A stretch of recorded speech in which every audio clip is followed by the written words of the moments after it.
Hi everyone, good morning. Welcome to my channel. I hope you all are doing well. Wherever you are in the world, thank you for stopping by. Thank you for tuning in. I would like to welcome all new subscribers. Thank you for being subscribers to my channel.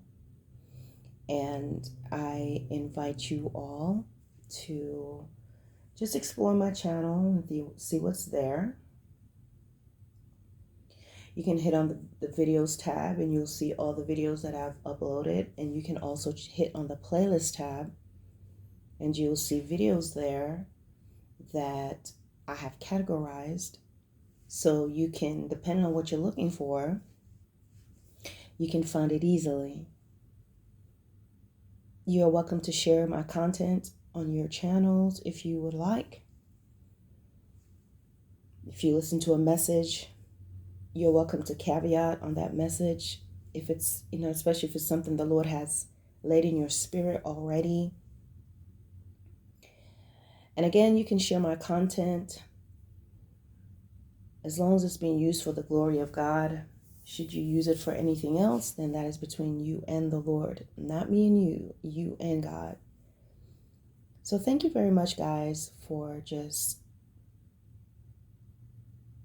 being here. I'd like to share with you Ezekiel chapter 2.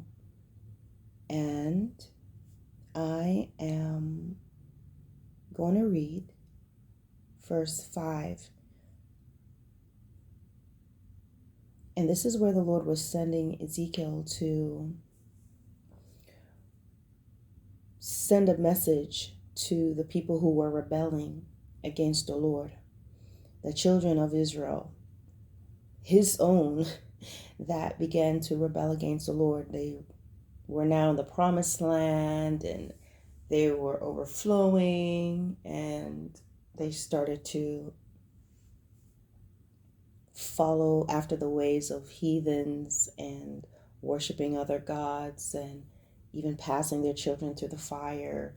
These were one of the many things that they were doing, and they were just no longer following and listening to the prophets.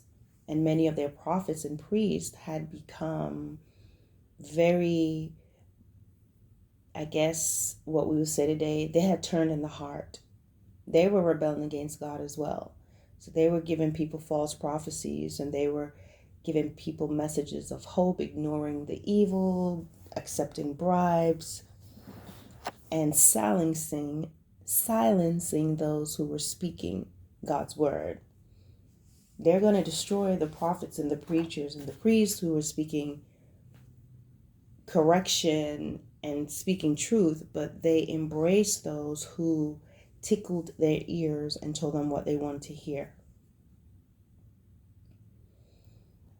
So, I'll go to 4. For they are impudent children and stiff-necked. He's describing the children of Israel. I do send you unto them, and you shall say unto them, thus saith the Lord. And they, whether they will hear, that means accept the word, obey, turn away, or whether they will forbear, ignore, resist, for they are a rebellious house, yet shall know that there hath been a prophet among them. So whether they will listen, whether they will hear, or whether they will forbear, for they are a rebellious house, yet shall know there has been a prophet among them. And thou, son of man, be not afraid of them, neither be afraid of their words. Though briars and thorns be with thee, and though you dwell among scorpions, be not afraid of their words, nor be dismayed by their looks, though they be a rebellious house. And you shall speak my words unto them, whether they will hear or whether they will forbear, for they are most rebellious. But you, son of man, hear what I say unto thee. Be not thou rebellious like that rebellious house. Open thy mouth and eat that I give thee. We're in a time where there are many of God's children, people who say that they're of God. They are not doing his will. They're doing what they want to do. See, the children of Israel wanted to be identified as the children of Israel, and as God's people, but they were doing what they wanted to do. And what is interesting about the Bible is that even though these things happened well before our time, the lesson still rings true to us today. Maybe a different time, but it's the same behaviors that we see over and over again. Whether it's many, many years ago, centuries ago, decades ago, the behaviors are still very similar. And there are people who want to be identified as God's children. You cannot tell them that they're not believers of God. However, they are serving the Lord on their own terms. And so there are going to be people, individuals that God would have pulled out of all of that, open up their eyes, because if you read in verse 1 in Ezekiel chapter 1, you will see that they had been taken away captive by the Babylonians. And in the midst of the captivity, Ezekiel's eyes was opened up to the heavens, and he saw a vision, and then the Lord spoke to him. So there are times that even we ourselves was walking and was taken away captive. We were in darkness. You can be in church and be captive. I just want you to know that you can be going to church, you can be doing a lot of things and be held captive, because if our eyes are not opened up to what's around us, you will think, okay, I'm doing the right thing. I am in church. I'm reading my Bible. I'm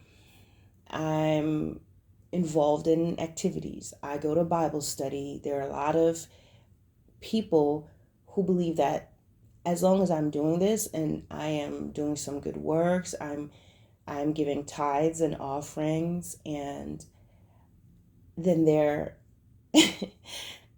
fine, and they're not. You can be in captivity and you're preaching. You can be in captivity and you're prophesying, because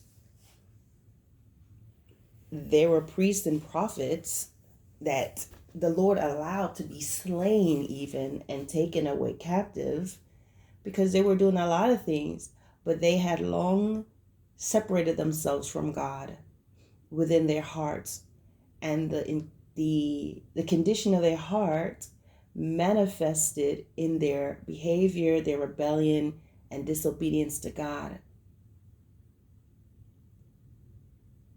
So even in the midst of all that appeared to be normal, they were captive. And at the time, the children of Israel were doing very well before their captivity. So in the midst of wealth and in the midst of appearing to be doing and faring well in life, you can still be held captive. Because the Bible tells us, what does it profit a man to gain the whole world and to lose his own soul? And according to 2 Corinthians 4:4, if you rebel against God and if you disobey God, then the God of this world, little g, will blind your mind, and you think what you're doing is correct. I.e. captivity. So Ezekiel looks up in the midst, he's sitting by the river, and he looks up and he gets a vision. He sees truth, and the Lord speaks to him and said, now you're going to speak my word. You're going to warn these people. But I do tell you ahead of time that they are a rebellious people. And whether they listen or not, they would have heard my words. And I want you to understand that's what matters. Whether they will listen or not, whether they accept your words to them or not, whether they accept what the Lord has given you to speak to them, whether they accept the gospel or not, whether they accept salvation or not, they would have heard God's words. And that's what matters.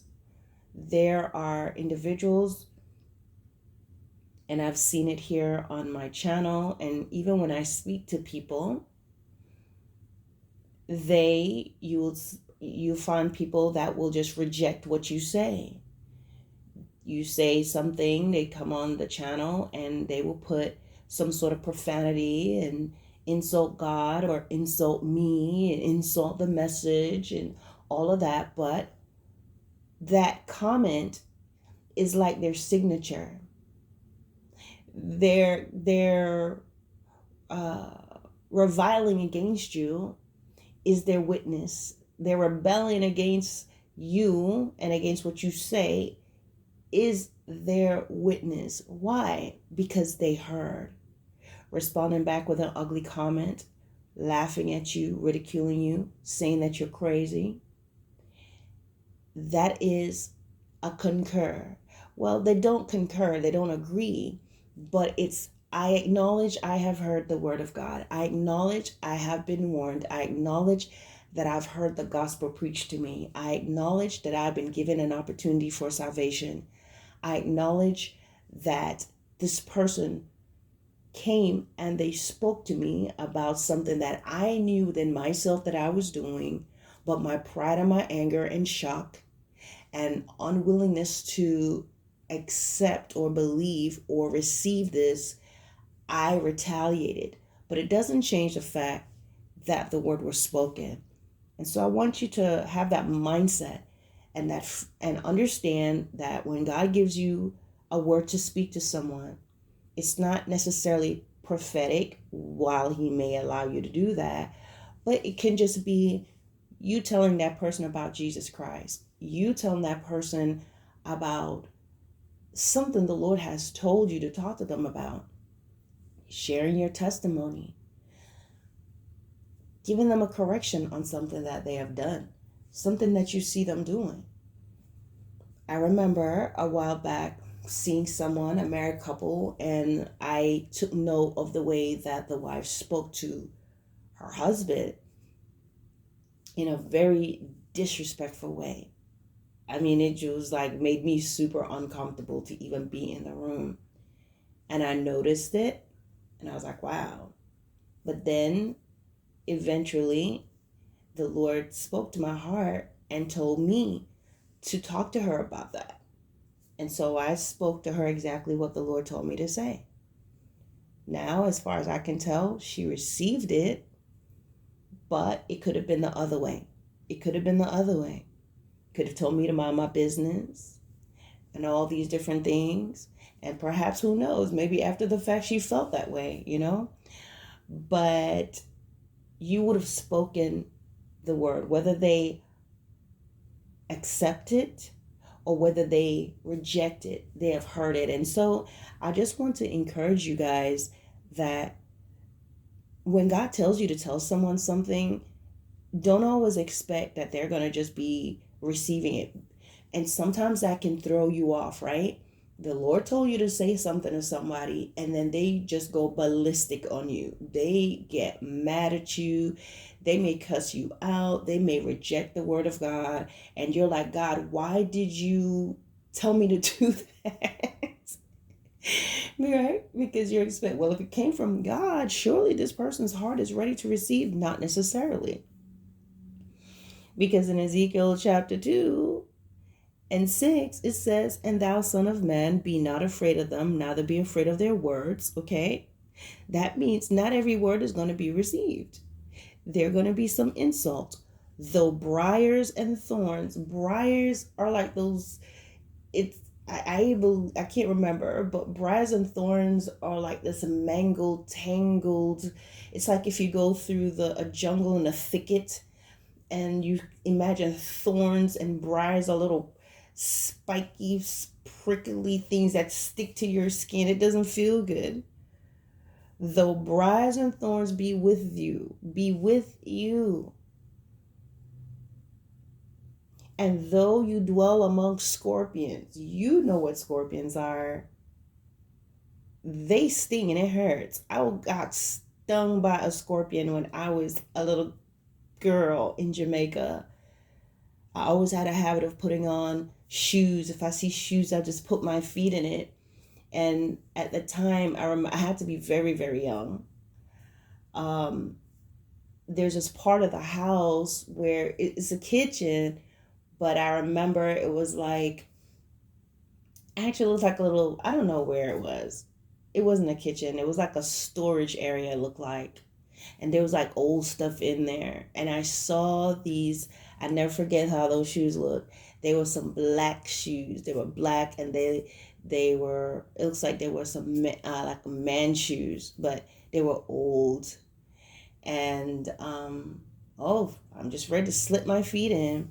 And so I go and I stuck my feet in the shoe, and I know exactly what foot it was. I'll never forget.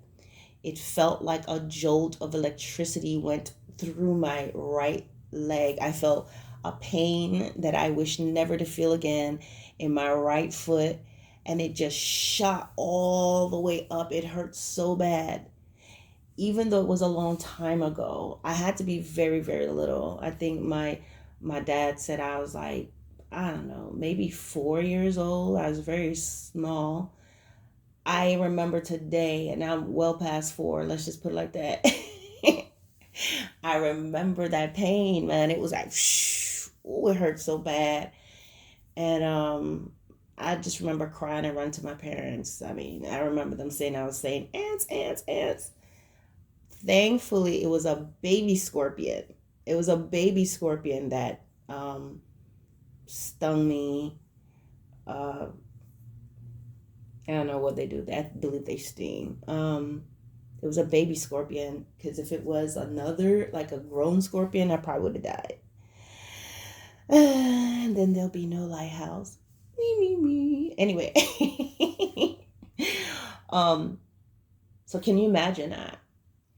That means when I read that, it has a huge meaning to me when it says you will dwell among scorpions. I can't imagine dwelling, living, and um, being around scorpions, because I immediately relate back to that pain. And so what that means to me is that you may be in environments that's really uncomfortable, people that they may be insulting you. It's very uncomfortable. They're not receiving from you. It's will be daunting and tasking to you spiritually, some of the individuals that you're going to be around. And truly, we're in that time. We are living among scorpions. We are living among rebellious people. They are quick to say something to you. And especially now with technology, everybody's a keyboard warrior. There are people that will say a lot of things to your face, but there's a majority that won't. But they will, now that they're on the keyboard, on the false alias or far away and all of that. They think they can't get caught. So people are, oh yes, they are really doing the most now on, social media, on the internet. But you can also be around individuals in your own home, individuals within your community. And really in society is not trying. They are not trying to hear the word of God. They are not trying to receive none of that. And so there's a time that the word of God would be heard. If you're a Christian, people have respect. But now people resent you if you say, I'm a Christian or I'm a believer of God, which is more what I tend to say. I'm a follower of the Lord. Right? Because now Christian is just like a fashion piece these days. Everybody's a Christian while doing what they want to do. So I want to encourage you to be steadfast in what God has told you to do. Do not be afraid to share what God tells you to share with someone. Ensure that you're led by His Spirit and not random and not by your own emotions. You're just going to know. You just will know. But whether or not they receive, they heard it. And that's the bottom line. Whether or not they receive you or not, they heard it. Remember, in the New Testament, I believe it was Jesus who said, if you go to a place to share my word, if they do not receive you, shake the dust off your feet. You've already spoken the word. That's it. But the thing is, the Lord wants us to be reminded not to be afraid of their faces, not to be afraid of their words. That means their threats or whatever they say to you. Don't be afraid of rejection. Don't be afraid of ridicule. Don't be afraid of when they try to challenge you and troubleshoot you, and they are full of the word, but they're not full of God. So now they try to intimidate you because the Lord just sent you with the word to speak to them. And now, because some of them have been to theology school and things like that, they think they know more than you. So they try to intimidate you with that. And to those things I say, you don't answer. I may not know all things. That can be your answer. I may not know everything, but the Lord that sent me to speak this word, he knows all things. I don't need to know everything. I only need to know what he has spoken to me. And in due time, I will know all that I need to know. But what I do know today is what the Lord has told me to tell you. That's it. Don't get involved in foolishness. So that could be their words, insults. Their words can be to tell you how you're not qualified. Their words may be to remind you of your past. Their words may be to remind you of how much more they know than you. Again, their education, their background, who they're associated with. Again, their words can be things that they spew from their pulpits or their channels or whatever to make other people believe that you are a loony. The words are the words that can come from your own family, words that can come from your children, words that can come from your spouse. But the Lord is saying not to be afraid of their words. It's easy to think of the words of a stranger, but what happens when the words and the insults are coming, or the rejection is coming from your loved ones and those closest to you? What happens when it's coming from someone who has been a mentor to you? That can be very tough. That can be very hard. But the Lord is saying not to be afraid of them, not to be afraid of their faces. Be not afraid of them. Sometimes the fear is not only, it could be the fear of what they can do to me, but also the fear of who they are. I don't want to tell this person this. I don't know this person. And other times, I don't want to tell this person this. This is my mom. This is my dad. This is my brother who is well more than accomplished than I am. This is the brother who used to beat me up, when I was younger. Just things like that can be your thought. I don't want to say that. This is a person that I used to be running with them and we used to do dirt together. But the Lord is saying not to be afraid. And regardless of the situation, and no matter how, when you're in the thorns and the briars, it can be uncomfortable. That uncomfortable situation, that place of rejection, the Lord is saying, even though you're dwelling among scorpions, this sort of rebellious, mean-spirited individuals, and don't be fooled. You can be among thorns and briars, and everybody looks at they're very calm and sweet. They're not always coming out in a way. They're not normally outwardly. They're not only going to be the type that's speaking out and rebelling outwardly, but you have another group of people. It's a different type of principality, where they seem very calm and they're very mild-mannered. They may be singing a hymn even and playing a harp. But inside, they are rebelling against you. They are like the scorpions that the Lord is talking about, but they're just the ones, they're more subtle about it. Be not afraid of their words, nor be dismayed by their looks. The frown, like, what you talking about? That look. The look of, oh, you are crazy. The look of, come on, get out of here. The look of, seriously?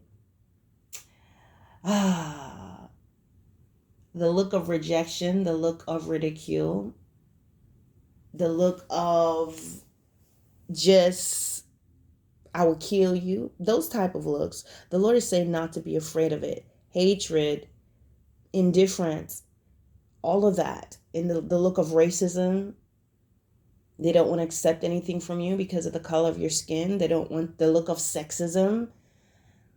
They don't want to accept anything from you. When the patriarchal environment will not receive you, when the women don't want to hear you because you're a man, and we are not accepting anything from a man. Oh yes. But the Lord is telling us ahead of time, they are rebellious. But I've sent you regardless whether or not they receive you or not. They will know that you've been there. A prophet had been among them. A teacher has been among them. A witness of Christ had been around them. And 7 says, and thou shalt speak my words unto them, whether they will hear or whether they will forbear. Whether they will hear or not, you'll speak my words. For the Lord is saying they're rebellious. He already knows they're rebellious. But even to the rebellious, he'll give them a chance. Even to those who are being hardened against him, he's given them every opportunity. And what is most important, guys, in verse 8 it says, but thou, son of man, hear what I say unto you. Listen to me, obey me. Be not thou rebellious like that rebellious house.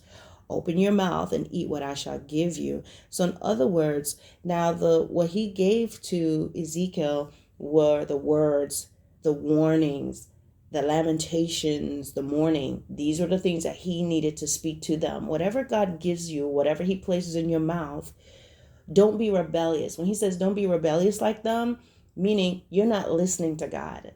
They're not obeying God.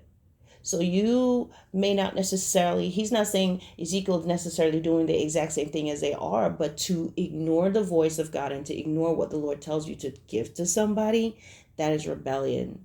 Because the bottom line is, regardless of their what they're doing, it boils down to not hearing God's commands, not listening, not taking heed. So he's telling Ezekiel,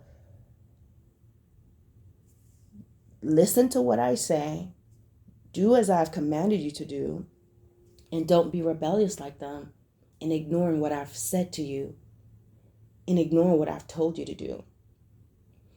It can be scary, guys.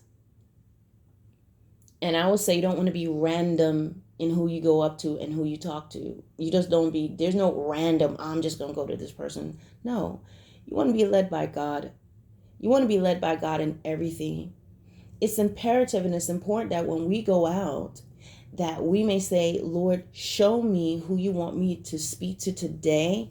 Or Lord, let me be conscious of people around me, so that he will lead you to the right person, a person who's hurting, a person who's at their wits' ends. Sometimes he just wants you to do something kind. Sometimes he just wants you to do something kind. The other day I went to the store. I was putting some things in the trunk of my car. I was done with the cart. And before I even, as I put that last item, and as I was putting the last item in my car, I heard the Lord said, take the car of that lady next to you. And I was like, I hadn't even seen her yet. Sure enough, as I'm going back, I shut the door to my car. I'm going back to the car to put my cart away. She was just taking out this water bottle, this last water jug out of her cart, her last item. It's like, as soon as I got back there, going to my car to take it back, hers was right there. And I said, oh, I'll grab that for you. I'll take it back. I'm taking mine over as well. And, she looked hesitant when I was coming towards her. And I said, I'll grab it. And she said, oh, thank you. And I grabbed it and I put it up. What was that about? No idea. But as I got in my car, I was getting ready to go in because her car was right next to mine. I took both our carts over to the stall, and I was getting ready to get back in my car. She said, thanks again. What that means, sometimes we don't know. And I was like, Lord, what was that about?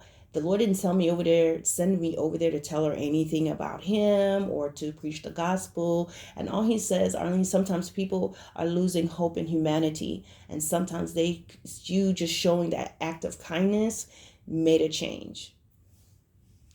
Gave her a little bit more hope. You don't know what people are going through. So whatever the Lord tells you to do, be obedient in it, and be aware of who's around you, and make sure, and we don't want to make random approaches to people. We want to be strategic in where we're going to put our brochures out. If you're going to put out brochures about the Lord, where, God, do you want me to put this? Because God knows where somebody's going to be. You don't want to just be randomly putting stuff everywhere. You want to ask the Lord, where should I put this? Lead me on where to put these brochures and these pamphlets so that somebody who needs it will find it. Who's coming this way today? You understand what I'm saying? So the bottom line is, regardless of whatever a person may say and how it may look, they will know that they heard the word before. They would have heard the word, whether they laugh at you, choose to reject it. In other countries, people are being physically assaulted. People are being martyred for Jesus. This is happening for real. People are being imprisoned and they're being tortured, and people are being beheaded and burned on different parts of the world. Now, I live in a part of the world where that does not happen. However, they can attack you in other ways. So truly on all fronts, we're being attacked, maybe on different levels, but still experiencing persecution and rejection. So guys, you stay encouraged. Do what the Lord has told you to do. Speak the word that he has told you to speak. Do not be rebellious in resisting his instructions and the things that he tells you to do. And understand this, whether or not they receive what you've spoken or not, they have heard it. Because when a person leaves this world and they go to hell, if they don't make it and they go to the holding place before the judgment, one thing that soul, that lost soul will know, and all lost souls that are in hell, one thing they know at this moment, they know they belong there. They know that there is no mistaking them being there. Why? They will recall what they heard and what they've been told. But they chose to live their own lives. And anyone who passes and goes there, there is a keen sense of knowing. Because when you're a soul, you know a lot of things. And what they're going to know is that I've been spoken to. I've heard the gospel. They will remember, and they will remember everything. When right now we have to kind of try to remember. But when you are outside of this limited body, you have a knowing of every moment that the word was rejected. Every insulting comment that was made online, they're going to remember that. They know that they did that. Because all hell is, it's the holding place, and there's lots of torment there, but it's where you are forever tormented with every opportunity given to know the Lord. Every time the Lord extended himself to these individuals through a preacher, through a neighbor, through a friend, through something they saw on television, a billboard that says, accept the Lord, just whatever, they'll recall that. And so guys, yes, we hope people will turn to the Lord and give him their heart and give him a chance in their lives. But what I need you to know is you're not there to fight, and you're not there to debate with people. Yes, things will be uncomfortable. But the bottom line is, whether they will listen or not, they would have heard. And that's all that matters. All right, guys.